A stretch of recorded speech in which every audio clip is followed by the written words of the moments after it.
मला एका प्रश्नाचं उत्तर द्या. चंद्रावर पहिलं पाऊल टाकणाऱ्या मानवाचं नाव काय? नील आर्मस्ट्रॉंग. पण खरंच नील आर्मस्ट्रॉंगच चंद्रावर पहिलं पाऊल टाकणार होता का? याचं उत्तर आहे नाही. नील आर्मस्ट्रॉंग चंद्रावर पहिलं पाऊल टाकणार नव्हता. मग कोण टाकणार होतं? पहिलं पाऊल टाकणार होता एडविन सी आल्डारिन. तो अमेरिकेचा वैमानिक होता. स्पेस वॉकिंगचा त्याला अनुभव होता. हे अपोलो चंद्रयान ज्यावेळी चंद्रावर पोहोचलं त्यावेळी नासाच्या स्पेस सेंटरवरनं पहिला संदेश गेला, पायलट फर्स्ट.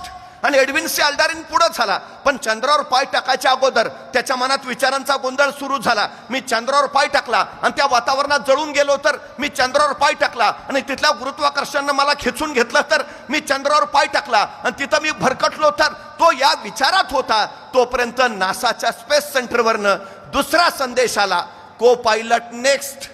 आणि नील आर्मस्ट्रॉंग पुढे झाला.